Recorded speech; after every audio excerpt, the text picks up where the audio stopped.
this is a man thing. And I would do that. I would stick Does not like fun. arm in a catfish to try and catch it. So next birthday, we're going catfish noodling, but we're not doing anything with bulls. Deal? Sound like a plan? Yeah. I'll let our wives I know. won't ride a bull. Okay. I'll go watch. We'll go watch. training with the bulls. Okay. Yeah. Sounds like a plan. Yeah. We'll go catfish noodling for our birthdays. Before we begin, here's a quick disclaimer. This podcast is for informational and entertainment purposes only. It is not a substitute for professional mental health advice, diagnosis, or therapy. Nothing shared on this show should be taken as professional guidance. If you're struggling or feel you may be in crisis, please call 988. Reach out to a qualified mental health professional or someone you trust who can connect you with immediate support, or call 911 for emergencies. Enjoy the show.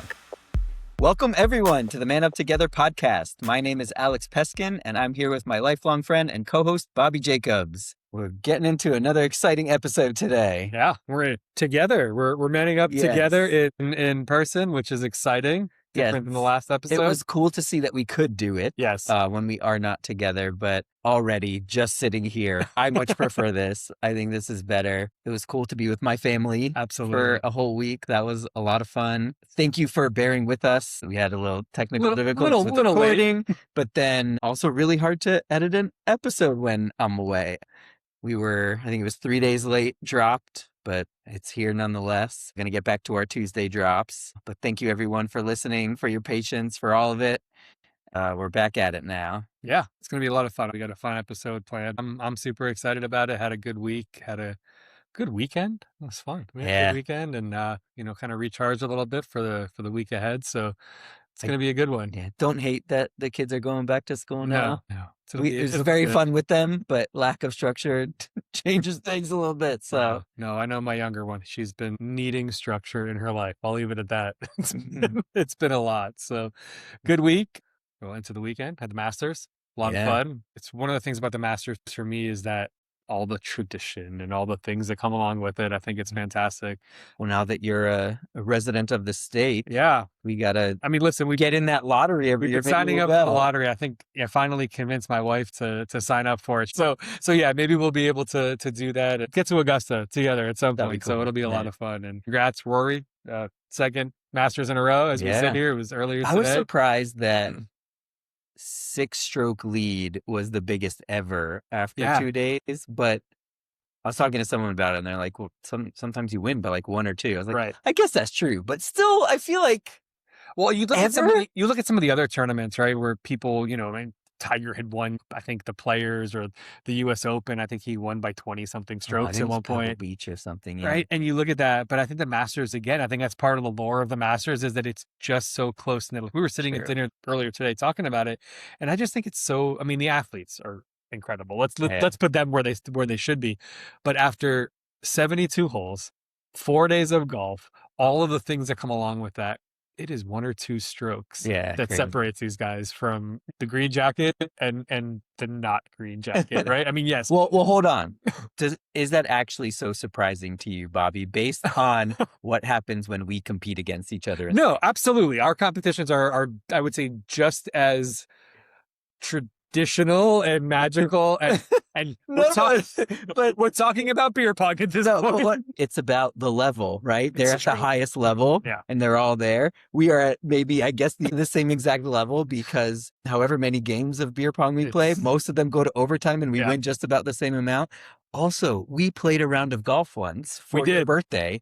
And I don't know if you remember this. We were within 50 We are strokes. not good at golf. I know the score. We both shot a 136. We actually did an extra hole and when we tied that, we're like, I think we're not allowed to do this. We got to leave. But 136 is horrible. That is a million shots. And so for some reason, we got the exact same number. And so. Well, you can look at it differently though. I look at it this way. We both paid the same amount to play golf that day as other people that played golf with us, and they played less golf. So you know what? We got a better we got more bang for our buck. How many shots did you get? That's it. That's right. That's it. I love that. No, it's true. I think it's it's an interesting way to think about it and a unique thing to think about. So anyway, with that, I think let's get into the episode.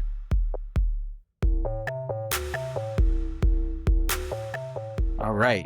So as always, we're going to start with our... Why do men like this? And so for Why Do Men Like This week, we are going to explore dangerous activities with animals. Okay, but I think we have to qualify this. I Okay. think these are dangerous voluntary activities. These are activities that men partake in by choice Yes, with animals. these are not professions. Correct. These are not accidents. These are actual things that Right. people are deciding to do. So give us Well, maybe for a profession, yeah. but not to take care of animals or anything like that. So give us an example here.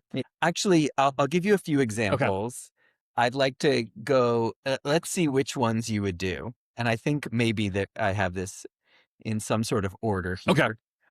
Bull riding. 100%. You would do it? 100%. I would love to ride a bull. I do remember Wow, that was fast. I sent you a reel once. There is a ranch that you can go to. You can rent it out for your bachelor party. But I envision this as for a later time in my life, where you can ride bulls with your friends. When your vertebrae are a little bit fused, you're gonna exactly. that's when you're gonna do right, it. exactly. Nice, yeah. nice. So yeah, I 100% want to ride a bull. I will caveat with this. With my profession, I work with a lot of cowboys. I work with a lot of these individuals. I have the utmost respect for bull riders. I think they're crazy. I think they're nuts. Bulls are humongous. Some of these bulls are the nicest animals you'll ever meet when they're not trying to buck you off their back. Well, you're on their back. But you're on their back. Exactly. And they're doing their job, which is to get you off of their back. Yeah. So I'm surprised. I'm surprised here. So I'm going to go from what's probably least likely to most likely. I started at least likely and you were yes. So I think we have to go back though. Least likely. My wife would never let me get in a bull. This is what you would do. Because bull riding, I think I'm a no on that one. I did some research and it didn't give me a percentage, which it was like, are we allowed to put 100% on the internet? Probably not. So it said predominantly male. All right. The one thing I did find, and it was funny that this was the statistic that was most available, is that of all injuries at rodeos, 77% are male. Okay, I could see that. Yeah, so I could see that. It's a number. Yeah, absolutely. Yeah, these bull riders, they get hurt, they get back up. But man, do they get hurt. So, all right. So started with bull riding. What's next? Let's go down the list. You're going to be a yes on everything. I'll tell you where we get to mine. Running with the bulls. Honestly, I don't know that I do it. I would rather ride a bull than run with the bulls. Yeah. They're faster than we are. Yeah. And they're bigger. Yeah. And they got horns. And those streets are cobblestone. And they're chasing you, and there's other people. Yeah, no, not a.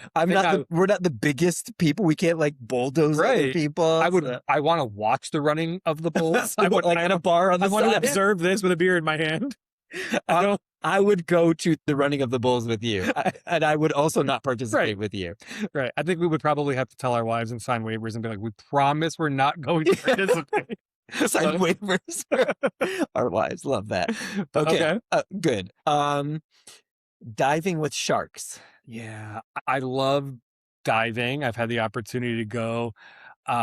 Sharks scare me. Sharks are big. Really? Sharks are big. They got lots of teeth. They do have a lot of teeth. Here's my caveat. I would maybe do it in a shark cage. Like if you could, because a shark cage almost.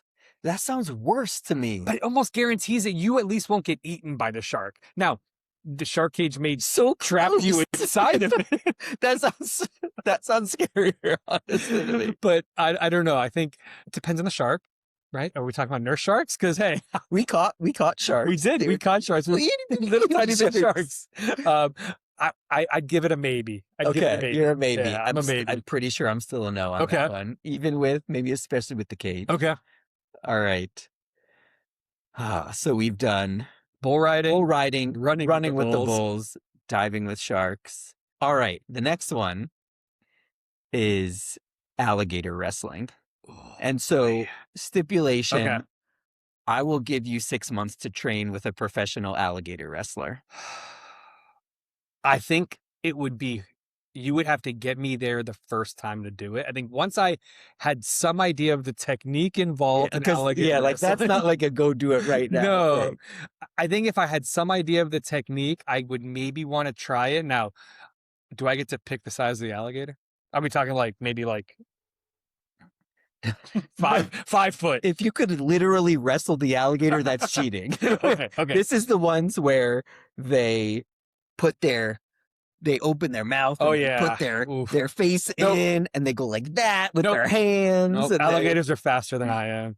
They're dinosaurs. Like, I believe an alligator is they're a going to last dinosaur. longer than everyone else. Yeah, I don't know. I think alligators scare me.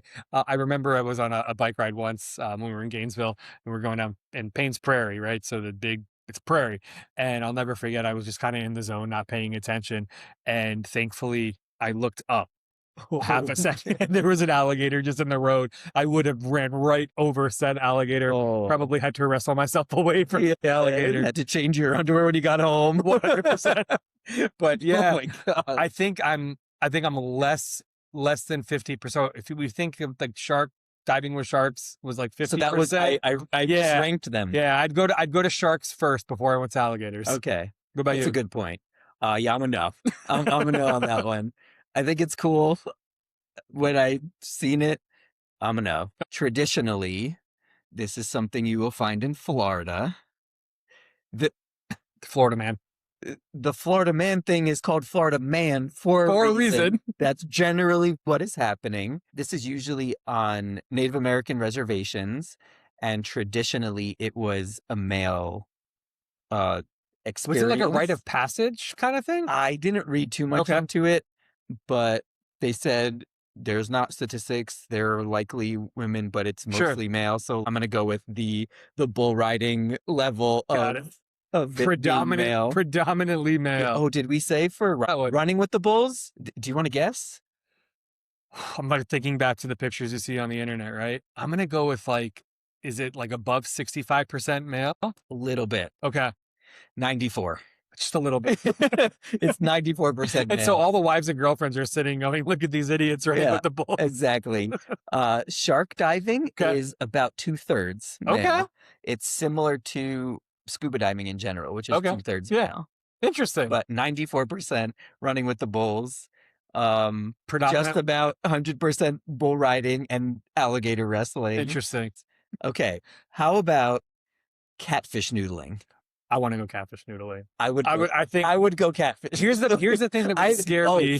First of all, the only reason I have ever heard of catfish noodling was because I lived with you for 2 years, and the things you would watch and talk about. That's the only reason I know about the that. scariest part for me at catfish noodling is you don't necessarily know what's in the hole. You hope it's a catfish that's in the hole. Oh, you can very easily know that. You can very easily incorporate alligator wrestling into catfish noodling. Okay, I would have to think about this then. I think the whole like you put your arm in a catfish. I mean, they don't have teeth, right? So it's not. It's scary because there's a giant catfish on your arm. Right. But I think that would be cool. But you don't know what's in that hole to begin with, right? So, but if I could almost guarantee it will be a catfish, you're good to go. That. Okay, and almost not even fully guaranteed, but yeah, I would do that. All right, so our percentage next birthday for that one. Give me the percentage. Okay, so I found one state 1 year. You may have lived in this state once. Yeah, Missouri. All right. And I figure it's probably pretty common across similar states. around the country and other years. But it is also 94% male. Weird. And so that's a very high number. This is a men thing. And I'm like, I would do that. I would stick my fun arm in a catfish to try and catch it. So next birthday, we're going catfish noodling, but we're not doing anything with bulls. Deal? Sound like a plan? Yeah. I'll let our wives know. I won't ride a bull. Okay. I'll go watch. We'll go watch with the bulls. Okay. Yeah. Sounds like a plan. Yeah. We'll go catfish noodling for our birthdays. I love this. Have you ever swam with stingrays? So I've inadvertently, like not by choice, swam with stingrays. So on the beach, I was a beach lifeguard during high school, and we did a lot of beach swims, and we swam with some stingrays and bigger manta rays and things. It was really cool. It goes back to the shark thing though, because when you're in the ocean and there's just a big shadow in front of you, it was a little scary at first, but then we found out it was a ray. My girls, we go to the zoo in St. Louis. It was free. It was the greatest zoo. We went there on a very regular basis, but they had one of those big stingray tanks, and finally got the girls comfortable enough where they were reaching their hands in and touching the stingrays, and you can feed them and they kind of come up and they feel like little vacuums taking the food out of your hands. So yeah, I think R.I.P. Steve Irwin, but I don't know that Oh, I'm yeah. super scared of stingrays as long as you're giving them the distance that they need. In college, we went on a spring break cruise Okay. one year, and we did a stingray excursion. Okay. When you do that, you take a boat out to a sandbar in the middle of the ocean, Right. and the stingrays know, like, this is where they get these dumb tourists to come, and the guys come in with fish and feed them, so they all come. Hundreds. And we're all standing there on this sandbar. You kind of can't stand Oh my without gosh. touching stingrays in there. I just thought it was kind of cool. That is kind of That's why I was like, this will be after the list because Yeah. I've done it and would do it again. That It's is kind kind of of cool. I like that. Yeah. All right. So I got to ask you one. So I was in Texas for work a couple years ago, and there was a gentleman that I was talking to, and he was a rattlesnake wrangler. And so what he did is he would collect from people's homes or wherever these rattlesnakes that should have not have been where they were. Uh-huh. But one of the things that he did is he gave people the experience to walk around in these big, I don't even like pens, I guess you could call them, with hundreds of rattlesnakes. And he would teach people how to calm their fears around the snakes. So what's your comfort level with anything snakes? So that's cool. Okay. I like the idea of face your Exposure fears. therapy. I guess, yeah, some exposure therapy. Poison isn't really exciting for me. Not super excited about poison. Don't really love snakes. Yeah, same. I'm a 0% on the snakes today. Yeah, it's just not going to be my thing. like I like the idea of that. I would put that right before noodling on the list. Of like, if I would noodle, I would think about doing that one. All right. Yeah. I mean, I can't say, he told me, he's like, yeah, we're all good. Nobody's ever gotten bit with me. And I'm like, all right, sure. You have been bit. Yeah, I was bit by a snake. Venomous? Yeah, it was a copperhead snake. It was at camp. Thankfully, everything was all good. It hurt a lot, but thankfully everything was all so good. So you have been, and you're still saying you wouldn't, which tells 100%. me that was not a good experience, was it? Not a good experience. Okay. Yeah, no, not at all. And I think, it was the whole snake thing. I'm just not a fan of snakes. My daughter, we went to there was like a STEM event at one of the schools, and there was a gentleman there who had a bunch of different animals, but mainly his thing was snakes. And she stuck her hand right in that bucket of snakes, and she was picking them up and holding them, and they weren't venomous snakes, thankfully, but man, she was very excited and very happy to be playing with all these things, to the point that we walked away at one point and she goes, "Daddy, there's one in my shirt." And she had a snake that had crawled in there. Actually, oh my God. And so she picks her shirt up and pulls the snake out. And anyway, it was, wow. Yeah. I thought the guy probably should have had a better handle on where his snakes were. The sign in, sign out, maybe, for the snakes. But it was fun. But this is fun. Yeah. I think all in Terry, crazy things with animals, right? So, all right. So, why do men like this? Why do we do this? Why do men like this? So my thought is it's somewhere in our DNA, in our blood, that tells us if you want to be up the hierarchy, if you want to be respected, if you want to show that you're stronger than other people, you have to engage in challenges that will show that. I think there's this whole man's dominion over beasts, right? Ooh, we are supposed to be the dominant species on Earth.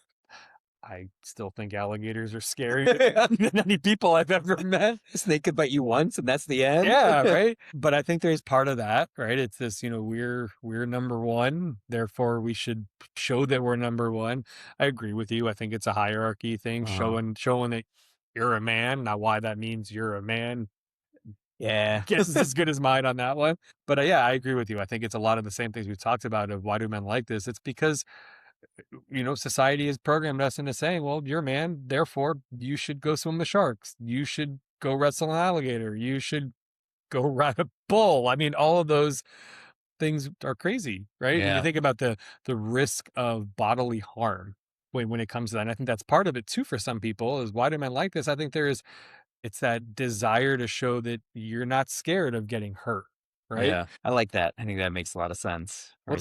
What's good about this? What is good about this? So it's always good to challenge yourself, to test your limits. Yeah, face your fears. Face your fears. Yeah. Right. I think in some way that can be good. I want to ask you a question, actually, from a therapy perspective. Exposure therapy, like how relevant. So if I'm scared of sharks, so I'm scared of the ocean, and I think that I want to get myself over that fear, is going and swimming with sharks the best way to do that? A way to do that? A part of a broader modality to do that? I'm curious from your educational background what that looks like. That's interesting because when I think of exposure therapy, I don't think any of the things we are naming belong in exposure therapy, because I think it's okay to be afraid of 400 bulls running after you. I think it's okay to not want to go near a shark or an alligator or a snake or any of these things. I think it's completely okay. If you're afraid of the ocean, exposure therapy is going to teach you the ocean is actually pretty safe. Okay. And you don't ever really have to encounter a shark if you want to go to the beach. Right. You can go in the waves. Yep. You can have fun with your friends. You can build a sandcastle. You can look for shells. You can jump over some waves and never, ever, ever see a shark. So true. And so I think exposure therapy there would be going to the beach. Sure. And being okay. Okay. Then getting to the water where nothing can actually swim because it's too shallow. And then it would be going in. It would never be encountering a shark. And I could be wrong, and I'm sorry, exposure therapy specialist, if I'm completely wrong here. But I think the only time where that would make sense is if for some reason you want to become a scuba diver or work with sharks in some way, then maybe you'd have to do that. All right. But I don't think so. And you don't have to become comfortable being close to alligators. Again, I would maybe argue you shouldn't try and become close to alligators ever for any reason. Right. You don't know when they ate last. But growing up as Florida men, we know that alligators are only dangerous if they know you will feed them or if they're hungry. You don't know if that alligator's been fed by humans or been fed at all recently. Good point. So it's a really good you just don't want to go near that. All thing. right. Good. Yeah. And so, makes sense. Yeah, exposure therapy, I think, would be more toward things that you should want to do. Right. Like flying. Okay. To actually get on an airplane is the goal for that Right. one. Being afraid of sharks, the goal is not to get eaten by a shark there and then be like, see, it's not so bad. I think there's like this also that inherent risk. All the things that we talked about, as you can prepare yourself as much as you can to run with the bulls, to ride a bull, to swim with a shark, but like there is an inherent risk of significant bodily harm, even if you do everything 100% the right way. Right. Like if you're afraid of riding a bull and you have a phobia, right? If you go to a rodeo and watch, you could still watch a professional bull rider become paralyzed. Exactly. Was that good exposure there? I don't know. Probably reinforces some of those fears. My body and brain are working. Right?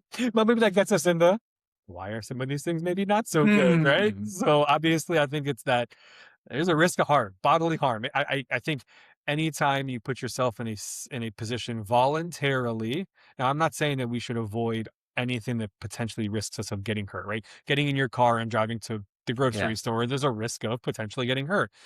But I believe that if you put yourself in a situation where there is a significantly high chance of getting hurt, it's maybe there are a lot of benefits to right. Yeah, there's not necessarily the greatest thing.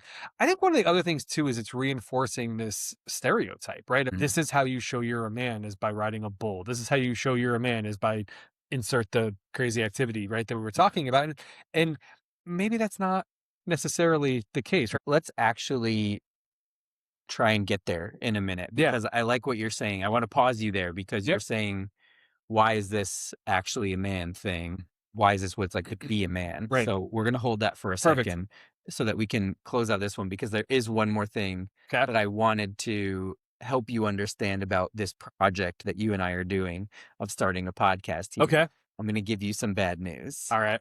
We aren't likely going to become successful in doing this, because I've learned in the Manosphere episode, I learned that one way to get a lot of followers and listeners and traction is doing sensationalizing and very polarizing things, and we're This- actually kind of trying to come into Well, a together space instead of a polarizing. What I thing. haven't told you is that our next episode will be in a shark cage. Well, then never mind. We're going to be good. And also, what I think was going to be number one on the list, but I decided to take it off because Okay. it just doesn't actually feel good, is there's this thing where to get, it actually said to get clout on social media Oh, that's very important to is me. taking selfies with bears. Okay, so here's the thing. I don't like taking selfies without bears. I think that's the first place to start with this. No bears, not a fan. I like bears. I don't Bears want to be Beats Battlestar Galactica. Thank you, Michael Scott or Dwight Schrute. I don't want to be in a place where I can get close to take a selfie with a bear. Yeah, no, for a couple things. I don't care about social media clout outside of the podcast. Watch it. Follow us on Instagram, Man Up Together Podcast. Don't like taking selfies. Not gonna take one with a bear. I don't know. What about you? See, this is what I'm saying. We are not going to be successful because I don't think I would want to take a selfie with a bear either. It would be fun if we like open the windows behind us and there's just like a bear. Honestly, that's fine. There's a window there.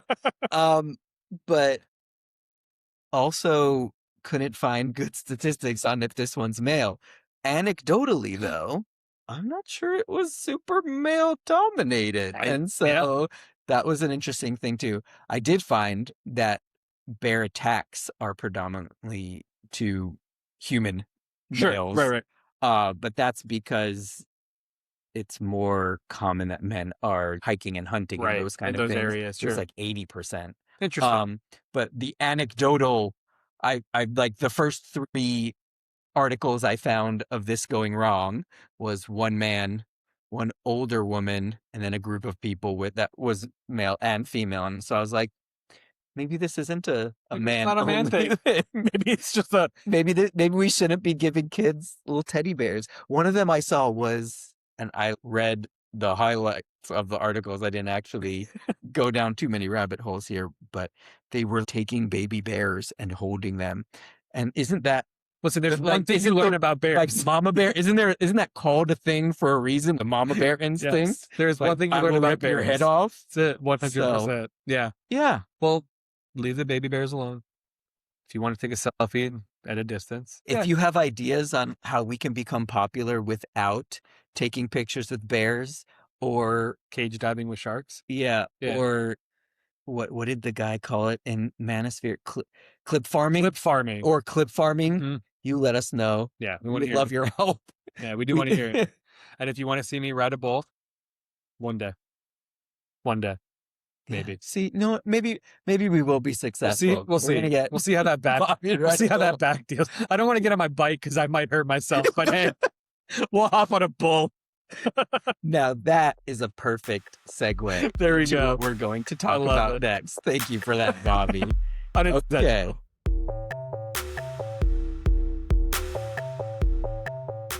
So that was Why Do Men Like This? Now we're going to talk about something related to our Why Do Men Like This, but we're going to talk about bravery on a broader scale. Yeah. So to start, I want to tell you about the simplest way that I learned how to actually explain what bravery is. A lot of parents maybe have had this experience with lots of different concepts, but in a kid's book, my girls have a book called What the Road Said by Cleo Wade. And it's a girl walking down a road, asking the road questions, and the road is answering. And she asked a question about, what if people don't like me? And the road said, be brave. And so what does it mean to be brave? And the road said, being brave is being afraid of something and doing it anyways. And I was in my 30s when I read that, and I was like, oh my gosh. That is what bravery is. I don't know if that's how I would have described it. Yeah. And I like that it pointed out being brave is not doing things that other people might be afraid of. It's actually doing something that you're afraid of and saying, I'm still going to do this. Yeah. It's just the simplest thing. And I like it too. One of the things that I read into the definition first off, the simplest aspect of the definition I love. I think it's fantastic. But the other thing that I think is great about that definition of being brave is the intentionality behind it, right? Yeah.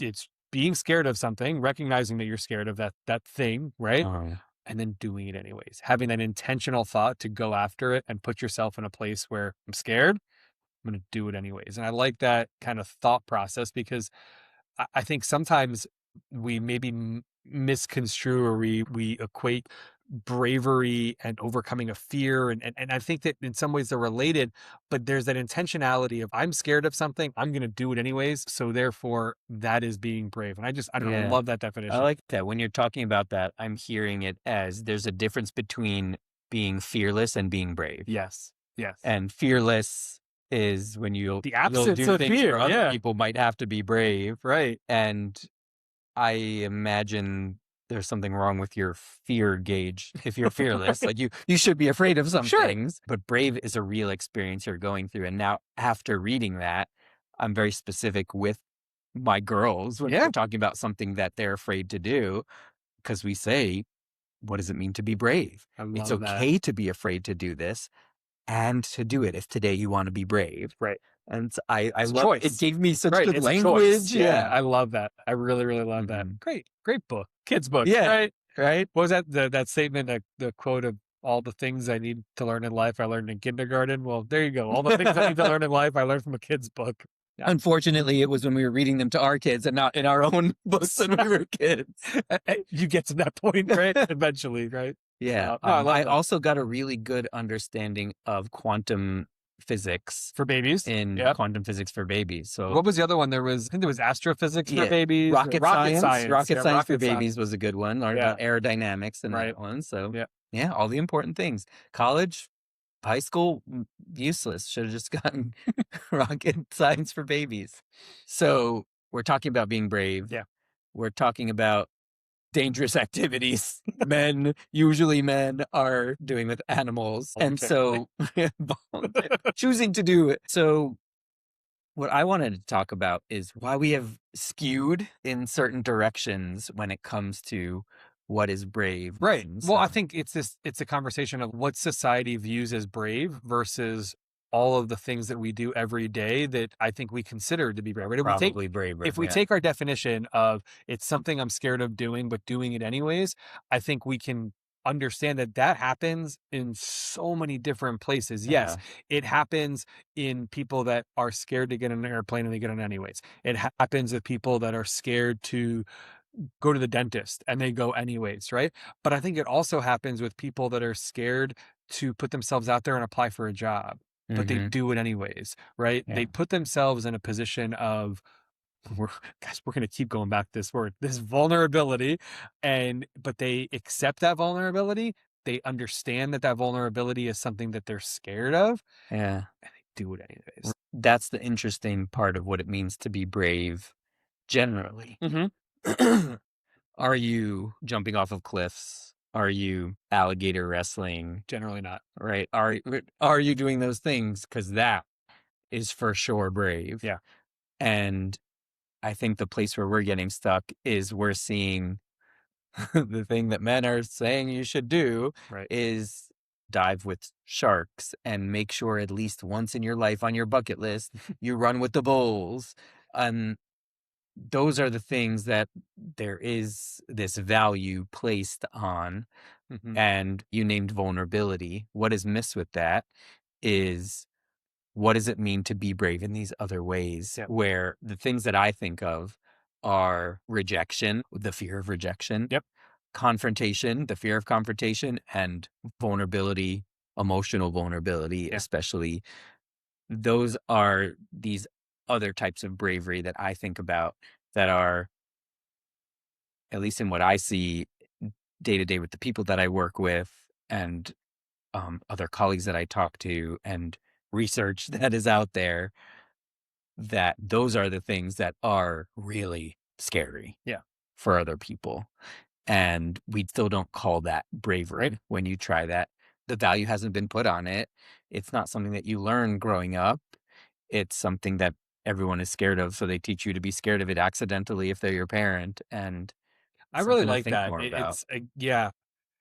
I think that you said the value, what hasn't been put on it, right? Because we put value on bravery of doing those things that I would say a large portion of the population would be scared of doing, right? Hmm. And oh my God, this person is brave because they're going out of their way to do it. And there's value put on that. So I like how you work that in there because it makes a lot of sense, right? It's that conversation of what society has put value on versus Hmm. what I think inherently there is a lot of value in, Yeah, right? I like that. What society has put value on versus what is inherently valuable. Right. That's exactly I would almost argue that it's inherently more valuable to be brave and be able to have a challenging conversation with a coworker, a spouse, a child, anybody in your life, a parent, someone you disagree someone you with. disagree Yeah. with, right? Versus, yes, it's really cool that you're brave enough to jump out of a plane and skydive, but how often is that going to be something that you're going to have to deal with versus a challenging conversation is maybe for some people something that happens on a daily, weekly, monthly basis, but we don't look at that as brave. We look at that as, well, just man up, just do it, Yeah. And so I think that again, it goes back to this, societal view. Well, hold on. Man up, just do it. I actually think the real issue, and you can argue with me here if I don't, but I think the real issue is not we have these conversations, man up, just do it. It's you don't have to have those conversations. True, avoid it. Yeah. Yeah, avoid it. Yeah. Bury those feelings, bury Yeah. those emotions. Bury the feelings. Don't show it's Yeah, called weakness right. by a lot of people.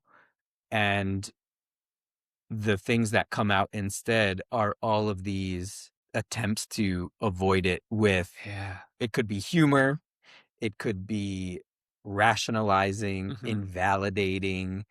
A lot of it is moving toward how can I fix this for you instead of getting into the Yeah. feelings with you. How can I convince you you're wrong and I'm right versus actually saying there's an uncomfortable thing we should probably be talking about that's happening between the two of us Interesting. right now. Yeah, I like that. I didn't even Yeah. think about what happens in that situation where society is telling you, "Don't even do it. Don't No. even acknowledge it. Don't even recognize it." I really like that. That's really interesting because Yeah. I agree. I think that's absolutely where we run into more of those problems is because you don't have those conversations, because you don't have that challenging confrontation with someone. And again, it's not necessarily a fight. We're not talking about a fight. We're talking about a disagreement. We're talking about you have challenging conversations with coworkers, right? All Yeah. the time. And I think that when you don't have those conversations, that's when the more of the challenge happens than when you do, I think. Anyway, I Exactly. like So, that. yeah. So let's actually split this into three Okay. little parts so we can dive a Break little it bit down. deeper into each. Let's talk about it, just how it might impact us Sure. in general, how it might impact us in relationships, Okay. and then also how it might impact us in raising the next people, Right. because maybe we can shift something here. Hopefully we are actively doing that. So We're trying to maybe shift something here.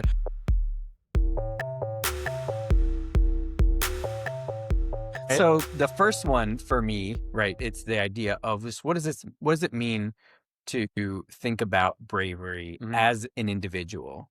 So again, we name fear of rejection, Mhm. fear of confrontation, fear of emotional vulnerability. And so I think the ones that come up most for me in that are confrontation and rejection, Yep. right? As an individual, you brought up applying for jobs. Yeah.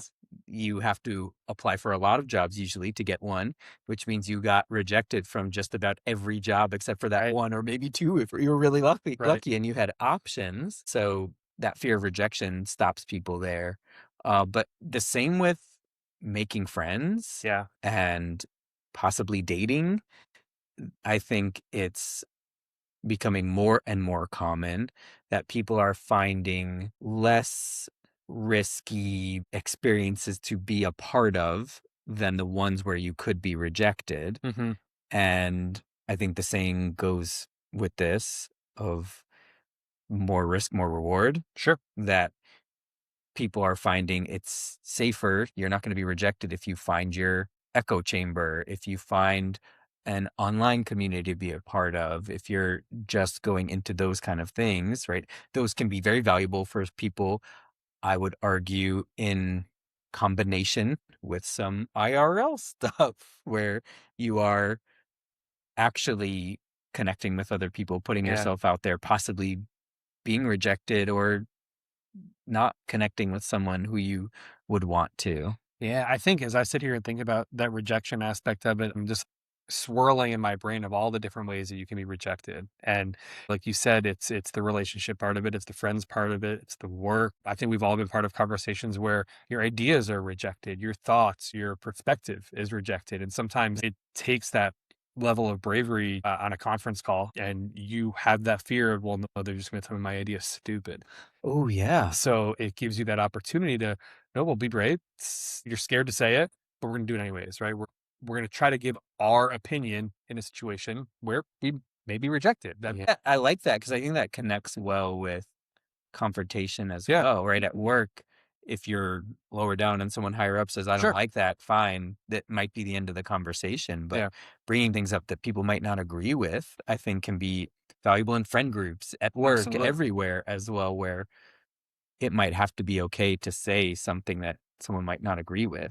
Yeah. Right. You said something just a few minutes ago, Right. and I was like, well, that's not how I see it.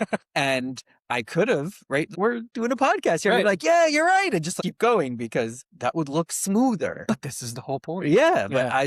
I, even in my head, I was like, I don't think I agree with that. I had to think, do Yeah. I actually want to go through? Yeah, I'm going to go through and do I this. love that. Because I think it's important to Well, the end make result sense of was disagreeing. Well, the end result was you caused me to think differently about something. Right now, who knows what you could have said where I would have been like, no, I Still don't agree with I you. still don't agree with you. My point, and I think that's okay also. Yeah. Right. You know, for certain things, right? There's certain things that I think Most you things probably I should have would just, say. right. But I think that you have to be okay with that, or you learn through being brave in those situations that it is okay that that happens. Right. The part of being brave to me is also learning from those experiences Mhm. and how we internalize what happens when we were brave. I think for certain situations where you recognize that vulnerability, you put yourself out there, you're brave.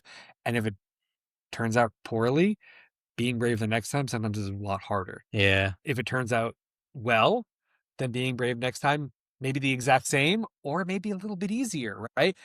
And I think that it's how we learn from those things, how we internalize those experiences, how we discuss those experiences, and how the people around us recognize that, hey, that person was really brave in what they said to me. I think it's bravery, yes, is on you, but the recognition of that other person being brave to say that, I think is on all of us in society to recognize when somebody else is being brave around you. Yeah. I like that a lot.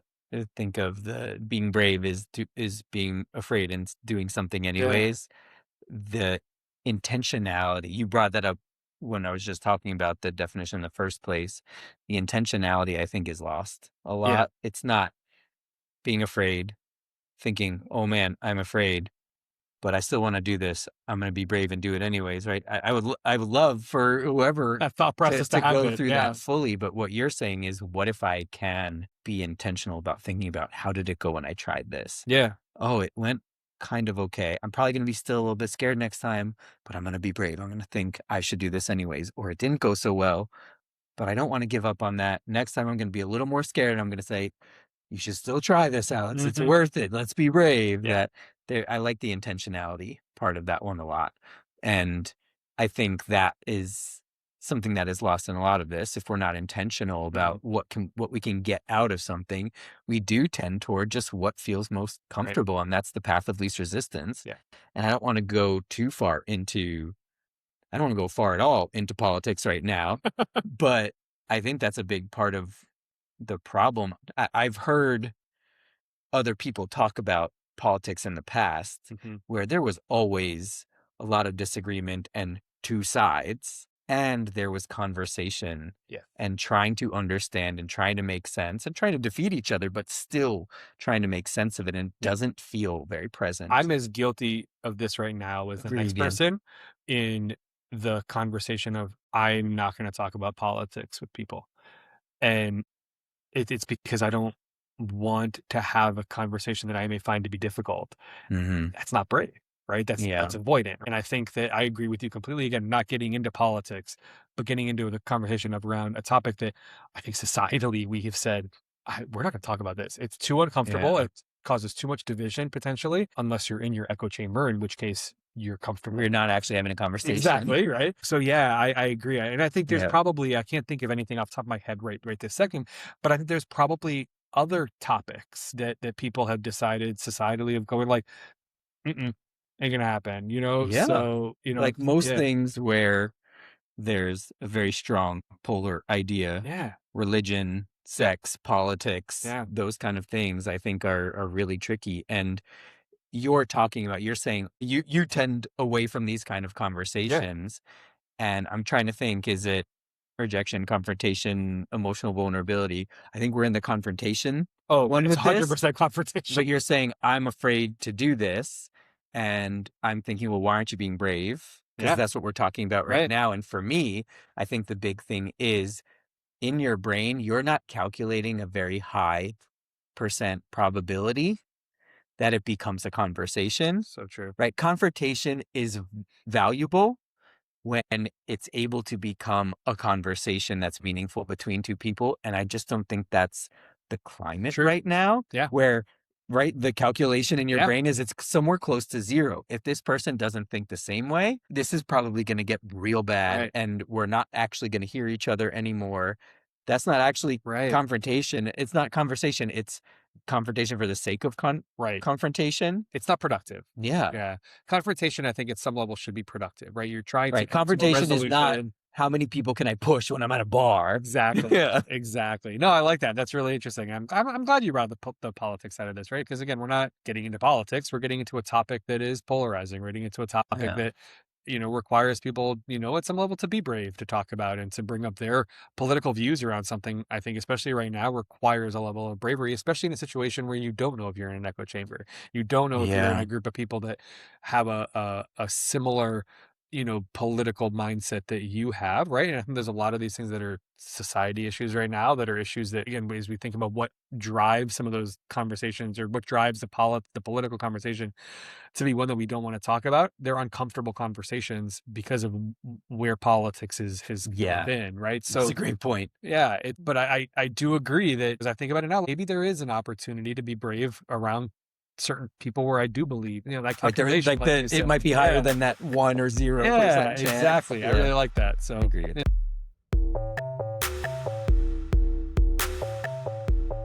So what if we talk about bravery in relationships? Yeah. So bravery in a relationship. So we talked about this just in general, Mhm. confrontation, rejection at work, bravery in relationships. I think there's the rejection of Yeah. to get into a relationship. Absolutely. Well, I think it's if you get married, that means that only one of your relationships truly was able to succeed. Right. And then half of marriages also end in divorce. Exactly. Right? Like there's a lot of rejection still in that. Right. Well, and I think there's parts of my relationship where I'm still at fear of certain rejections, but I think that there are so many opportunities within a established relationship to still be brave and still require that kind of, Yeah. again, fear, intentionality behind addressing that fear at the same time. Yeah. So when I think of this in relationship, to be honest, part of how I came up with this idea of what we should talk about Yeah. today is thinking about myself in my relationship. Okay.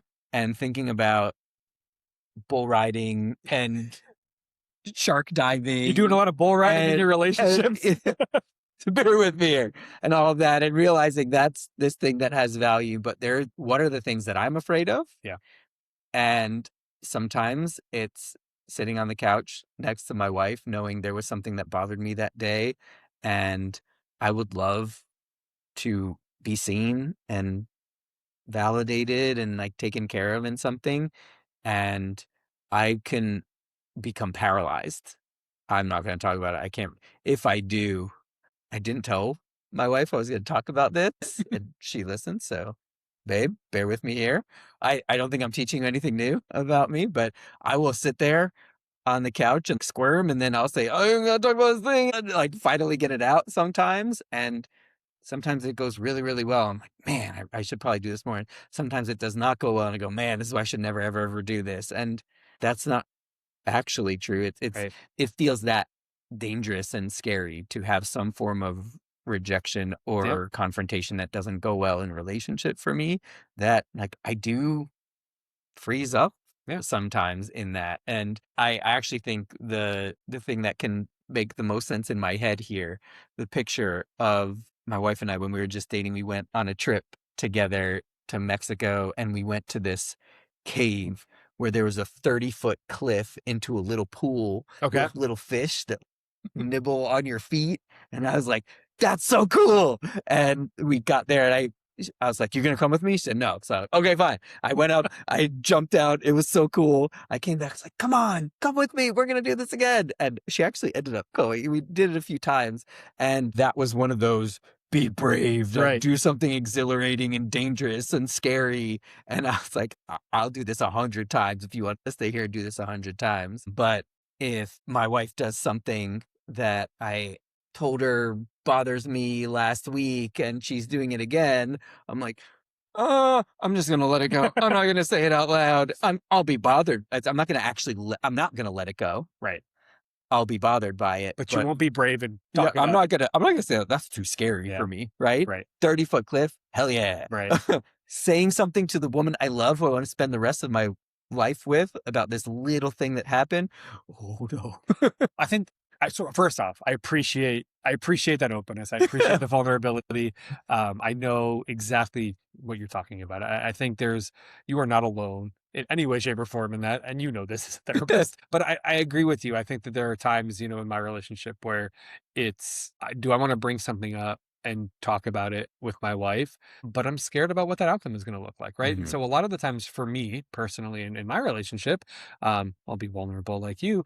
It has to do with when we talk about how we're going to interact with our families at large, right? Whether it's Mm. my family, right? My mom, her husband, my brother, but again, extended family, or the same thing on her side of the family. And some of those conversations can become a little tricky. And for me, it can become a little challenging sometimes to say, hey, I want to have this conversation about how we're going to deal with a family vacation, a holiday, a trip, whatever it is. And sometimes I struggle with having that because I don't know where that's going to go, right?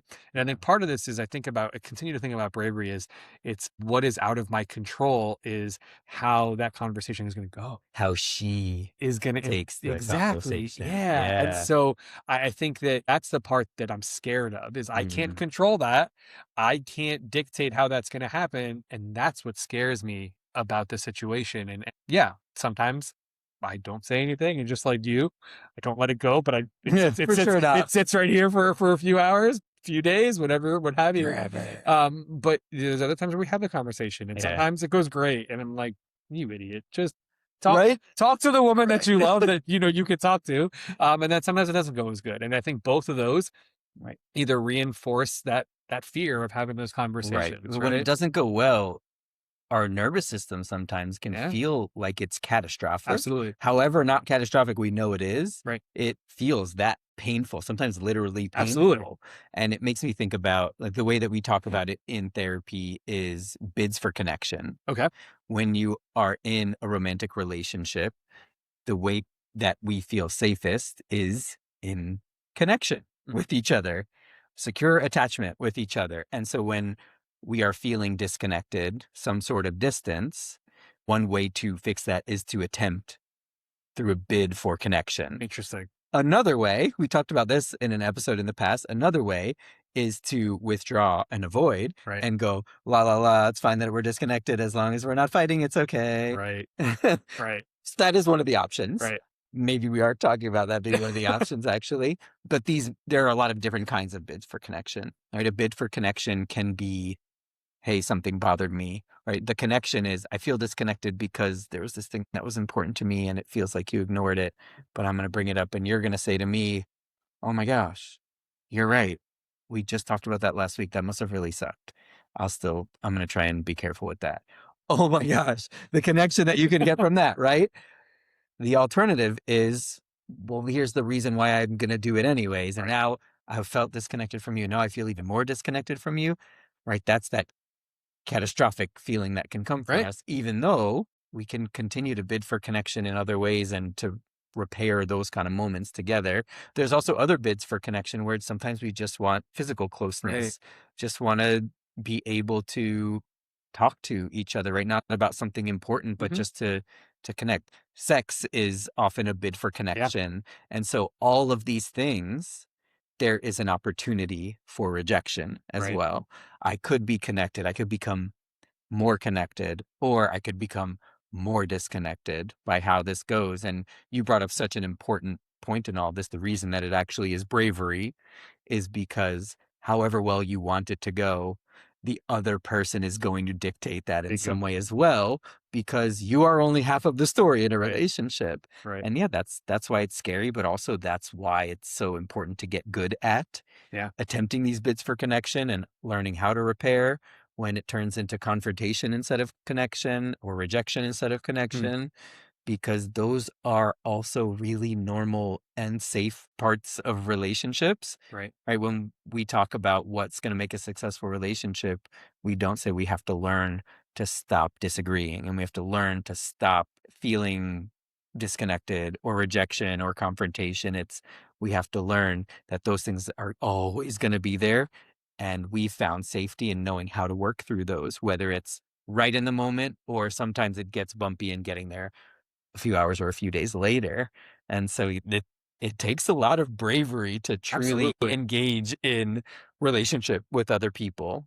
Right. Well, and I think part of it, when I think about when do I need to engage that bravery muscle, I think it's at the time where it's at your relationship is at its most tenuous points. Like when I'm having, or when my wife and I have had a real challenging day, an argument, a conversation that didn't go the way either one of us wanted it to, what have you. I absolutely am in my head of like, I need to address this, but I don't want to address this.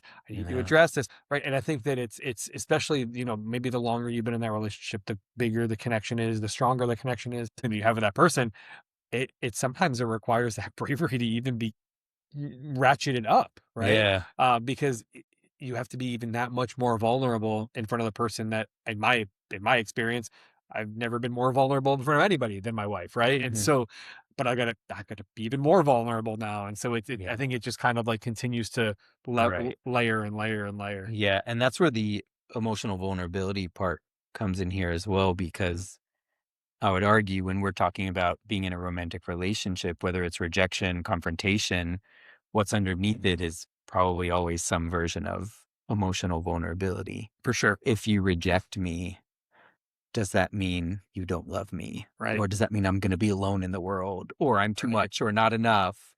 If there's confrontation and you disagree with me, probably all of the same things. And usually we'll come in with a complaint. Yeah. Or we'll come in with a, here's why I'm right and you're wrong. Or we'll come back at someone who's maybe making a bid for connection in that way if we don't agree with them, versus being able to actually say, okay, here's the thing that matters. It's I felt like I didn't matter when I told you something important and you still did it the next time.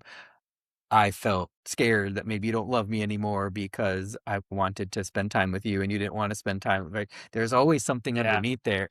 So that makes me think as well, sometimes is that just us not wanting to share that with someone else, or is that us even kind of not being brave with ourselves, not wanting to engage with the thought process of what is the real feeling underneath this? No, it doesn't matter, because I can come up with the solution, or I can rationalize with them and I can defeat them in an argument, versus being able to say, I felt really sad when you did this thing. Something that I do a lot, and I would say it's not a good thing for me, and probably goes back to some of my anxiety issues, and that is, I will play out conversations in my head, but I will always play them out in the way that I think is, I think intuitively I know it's probably not how that's going to happen, but it's always the worst case scenario. And is it a safety mechanism for myself, because I'm preparing myself that if that actually happens, well, I've already had that conversation in my head, so it don't matter.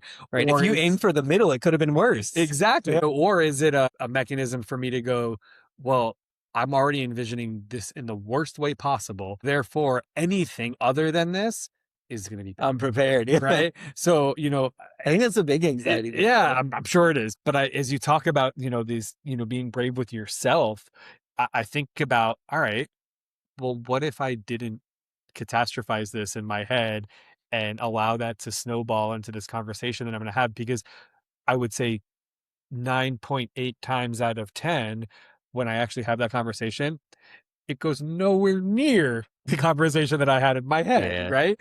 And so, That's usually but not based on reality. yeah. So, and I don't know, does it help me to be brave to have that conversation? Because I'm going, listen, can't get worse than what's already going on in my head. Or is it that conversation of, well, listen, maybe you shouldn't have to have that conversation in your head because it gets you in a bad place, right? It gets you worked up, and therefore maybe you're not going to react in the way that you would normally react because you've already got this preconceived notion of how things are going to happen, in your head. And I know that I've had these conversations with my wife, and I've had these conversations, with my mom, my brother, all these people that care about me and would love me, and more than most of the time, those conversations are nowhere near Yeah. what I've built in my head is what it's going to be. So Yeah, that's a good anyway, point. Yeah, and I don't know, this is a real messed up thing, but sometimes I'll just have arguments in my head oh, and absolutely. not go and have the conversation. And I think And that's like, the now I'm pissed off because of this thing that 100%, I said. It was just in her voice in my head. And so, 100%. Yep. yeah. And sometimes, if I feel like if you do that enough, you can almost struggle to separate reality from that argument that's happening in your head. And you go, well, no, you said, it's like, no, you said that in your head Yeah. to yourself. I was not involved in that conversation at all. Yeah. So, My wife actually woke up angry at me the other day because she had a dream that I oh did yeah, something bad. And in the dream, she said, we woke up and talked about it. And I was like, yeah, I did that thing, like whatever.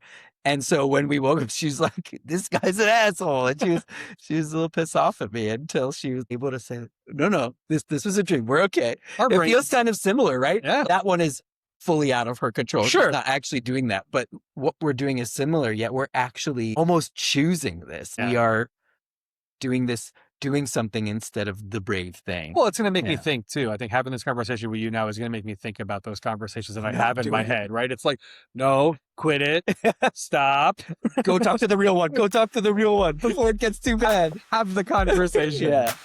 I like Awesome. that. Yeah. So we talked about relationships, and now I think let's talk about the products of our relationships, not the product of every relationship. Yeah. We talk about being brave as it relates to raising the next generation, right? Yeah. And again, we are raising combined 4 lovely little girls at this point. So that is our mindset of being brave. I want to talk about bravery, and I want my girls to think I'm brave. But what does that mean, right? Yeah. My girls watch the princess movies and the dragon movies and the brave princes who slay the dragon. And that's brave to them, right? Brave to my girls is, oh my gosh, there's a spider in the house and he got rid of it. And as we kind of talked about this before, sure, that's brave. In their minds, that's something that they would be scared of.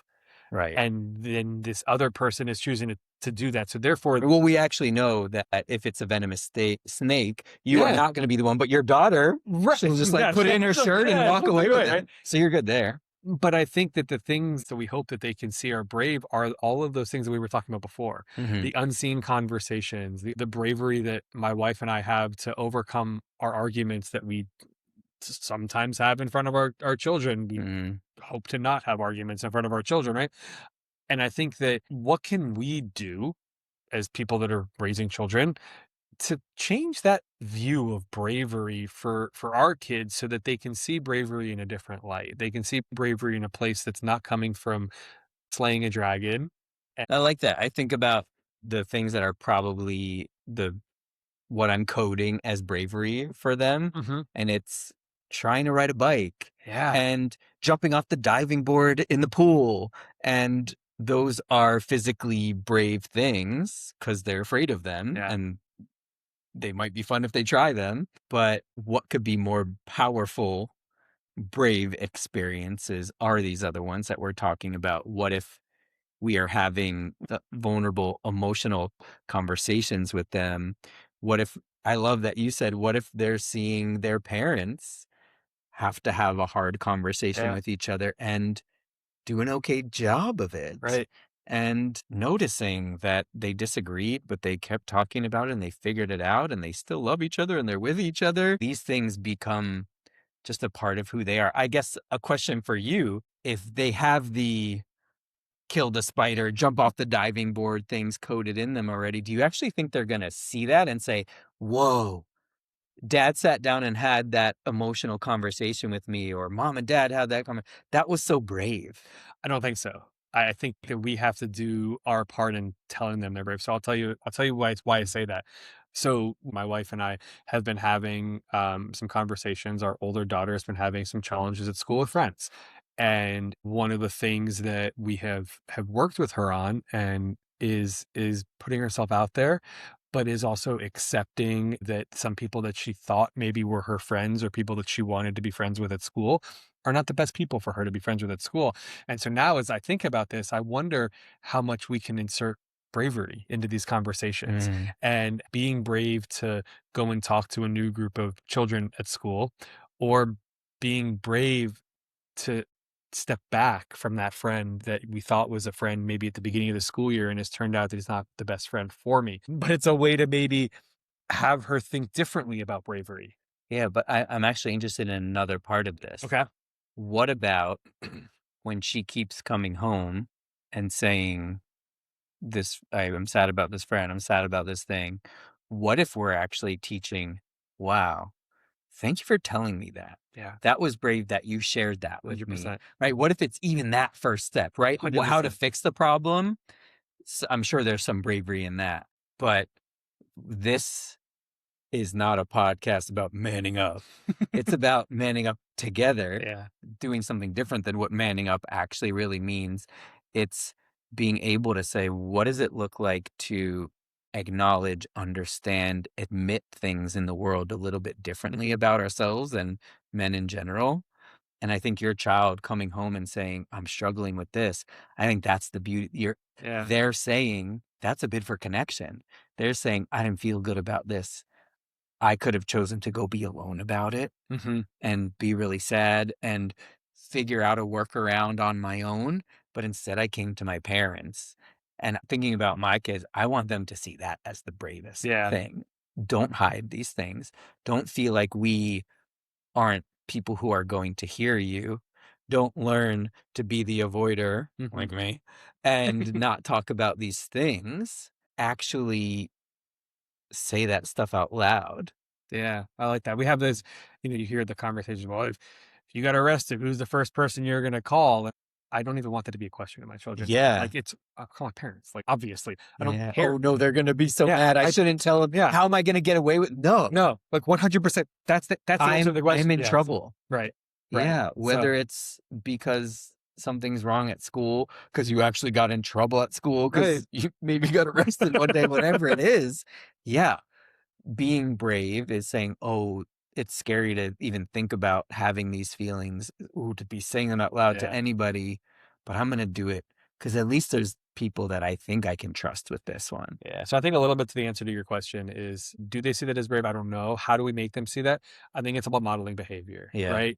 I am constantly reminded, whether it's actual reminders from my wife or reminders because my daughter repeats every word, my younger one repeats every word that I say.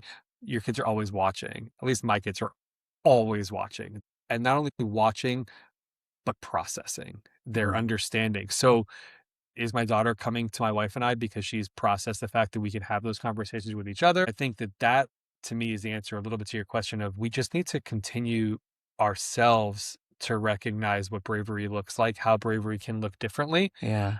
Yeah, sure. In the fairy tale world, it is slaying the dragon. It's Shrek rescuing Fiona. Shrek was very brave. But it's also coming out of your comfort zone to do something you're scared of, no matter what that thing is. We're scared of things every single day. And I think that that's where that opportunity lies for us in those conversations and the modeling behavior with our kids. I love that. You're talking about modeling behavior, talking about showing that it's okay to do these things. I'm actually reprocessing. I'm going back over again. Now, this same thing. Your daughter's coming home from school saying this. Okay, what if you're brave with your friends and do these other things? But what if the real brave thing is her saying it out loud to you? Yeah. What I think you're actually saying is, if we model this enough, it's not coding as bravery because it doesn't feel brave. Right. I actually like that even better. Yeah. I think it doesn't have to be brave. I think the brave ones in that are the parents, you and your wife in saying, this is uncomfortable. What we could say is, go make other friends. Like, Right. just get over it. Or say like, we'll send you to a different school. Or I'll fix this for you. I don't want to hear that you're upset. I'm going to go to the school. I'm going to talk to the teachers. I'm going to fix this, which there is a point where that is Absolutely. valuable. But what you're actually saying is, if you get arrested one day, it's not going to feel brave to call your parents because you're not going to be scared. Right. And I actually think I'm sitting here like, oh, if we're brave, maybe they don't have to be brave. We're having to be brave because it wasn't modeled for us. Right. We weren't shown this is just always what it is. Right.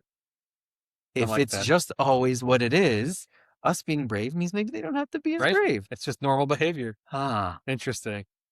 I really like that. no, yeah, that's See, I this didn't is realize all part of this. It's fun. Yeah, I didn't realize where it was gonna go, but this was really cool to Yeah, get to that I agree. spot for me, right? Trying to understand bravery. What does it mean being afraid and doing it anyways? What does that look like Mm-hmm. on an individual level as an adult who wasn't modeled this? Right. Is I was gonna be really scared to disagree with people or for people to tell me they don't want to be my friend or date me. Yeah. In a relationship, it's what if you don't hold my feelings and want to connect with me in a positive way? But as a parent, it's be brave so your kids grow up and they're like, yeah, you just do that stuff. Right.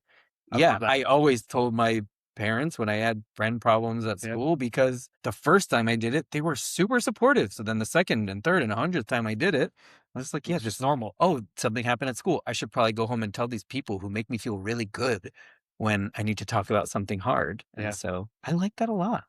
I like that.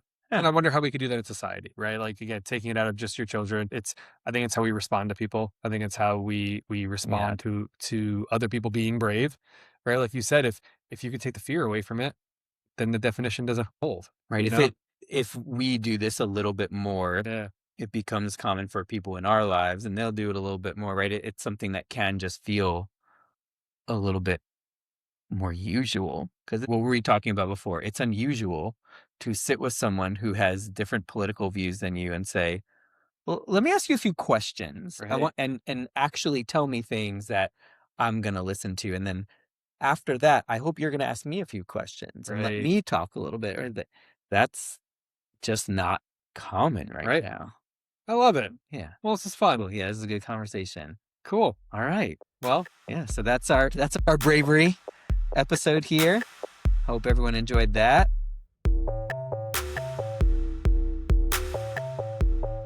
Let's go into some mistakes, some wins, some challenges. Start us off with a mistake here. all right. So we had a mistake that was sent to us. It was a coworker, anonymous coworker. Appreciate the submission. And I'm going to paraphrase the email. It was the coworker basically said they wish they had not sent an email, but more importantly, they wish they had taken a second to think about the email, think about their response before sending it out. Oftentimes, in the email, it was, I wish I took a second to walk around, gather my thoughts, understand my response before sending it out, as opposed to what happened was I got the email, I responded emotionally, and it wasn't actually the response that I wanted to send out, right?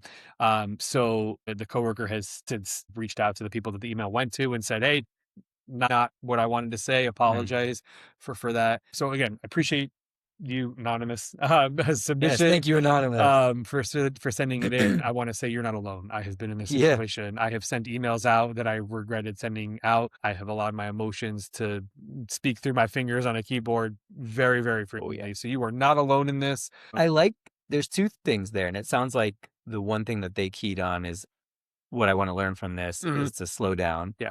And to think a little bit. Maybe it's okay to get it out, but not hit send yet. And then back away, do some thinking. The other one that you named just quickly is that they had to go to those people and say, hey, sorry. And I think there's some beauty in that one as well. Absolutely. Of sometimes we're going to make a mistake. Sometimes we're going to be a little bit impulsive. And I'm sure that required bravery to go have that conversation. Yeah, that's a great point. Yeah. There's definitely bravery in that. Yeah. To say, oh my gosh, I regret that I did this thing. I know it wasn't right. I know it was from this really painful place I was feeling in that moment, and it didn't come out the way that it probably professionally should have. Yeah. I'm going to own it. I'm going to have a conversation. I think that that's a big one too. The best thing is we can always get better to the point that we never make another mistake, Yep. the more likely place to go is to know, let's keep trying to get better and to understand we're always going to make mistakes and figure out what it means to be brave in working through those as well. So again, thank you, Anonymous, for absolutely. for I had a sharing boss, that one. previous boss, and I'm going to misquote this, so I apologize for listening. Basically said, never respond to an email, never respond to a company survey if you're tired, if you're hungry, or if you're emotional. And I think that don't respond to an email if you're tired, you're hungry, you're emotional. Get up, I like walk that. around, grab some goldfish or something healthier than goldfish, and engage your brain, right? Because I think a lot of the times when we respond quickly, we don't allow our brains to fully engage in that regard. I like that. So, What I say in therapy with my clients is, if you're tired, hungry, or drunk, ooh, those are the okay. three times when you're not about to have a good conversation Absolutely. with your partner. Absolutely. So let's throw drunk in there too. Yeah, you should not be responding to Don't do emails if you're emails. drunk. All right. Yeah. So that's our mistake. So again, appreciate it. If you got a mistake, please let us know. So for our win, we want to give a shout out to the astronauts that just came home from the Artemis mission, the Artemis 2 mission. Speaking of some bravery. Speaking of bravery, right? Well, Talk about being. Do you think they're afraid? I don't think they're afraid, right? I think maybe a little. they're so trained. I think if you were to ask them, they probably would say of certain things, they're probably afraid. I just got to give it a shout. And not only to the 4 astronauts, I mean, they are obviously the ones that went around the moon and went further than any other human has gone. I also want to give a shout out. What blew my mind, my wife and I watched the splashdown of the Integrity capsule, and NASA and all of the engineers at NASA had said, this should happen around 8:07 p.m. Mm-hmm. It happened at 8:07 p.m. Right? So there were more than 4 people on the job. I can't predict, what time I'm going to get home from the grocery store, which is 1.5 miles from my house. These astronauts traveled over 600,000 miles. That's crazy. And NASA engineers were able to predict them landing at 8:07 Yeah, that's p.m., cool. right? And so to everyone involved in bringing these astronauts both to the moon and back, kudos. What a win. What a win for the country, for NASA, for the astronauts. Canadian astronaut was involved, so for the Canadian space program. Yeah, super cool. Great win. Love that. That's a good win. Definitely fits with our bravery theme here. Yeah. So for our challenge today, we've been doing mistake, win, and challenge, I think, since our very first episode here. For our challenge, we want to start thinking about how to maybe transition this part of the show. We've gotten some pretty good participation thus far. We're realizing that it's not necessarily sticking so much with a lot of people to be reaching out and telling us mistakes, wins, and challenges. And so we've been coming up with some from around popular culture, those kind of things. But our challenge here is one of two things: get those mistakes, wins, and challenges in, and this guy's going to stick and we'll keep going. But another challenge is, if you're thinking, this doesn't really do it for me, send us out another segment idea. Yeah. Send us an idea of something that you think could be an interesting way to integrate some participation at the end of each episode. And we would love to think about those and possibly create a new way to end our Man Up Together episodes. And so we'll love to see that. You can catch us on Instagram at Man Up Together Podcast. You could send us an email at questions@manuptogetherpodcast.com. You can catch us at work. Yeah. You can catch us during play dates. You can do carpool line, whatever it is. Wherever we are. People are figuring out where to find us, but we'd love to be able to make this something that people really are enjoying and are wanting to participate with, because I am getting a lot out of this. You talk about getting a lot out of this, but we do want to make sure that everyone is, if we could be helping even a little bit more other people to feel engaged in this process, we would love to be able to do that. And so we thank you all for listening this far into all of the episodes and even just thinking about this. We do appreciate it. And most importantly, if you have any selfies with bears, send them our way. But please, if you don't seek one out. Don't seek one out. Absolutely. Well, with that, thank you. This is great. Yeah, always fun. Absolutely. And so we will see you next week, where we will continue to man up together. The Man Up Together podcast was produced and edited by Alex Peskin and Bobby Jacobs. Special thank you to our wives, family, friends, and coworkers who have supported us in so many ways throughout this process. You can find us on Instagram at Man Up Together Podcast, and you can email us at questions@manuptogetherpodcast.com. If you are interested in joining us on this journey, please like, subscribe, and share this with someone you care about. Thank you for listening. See you next week.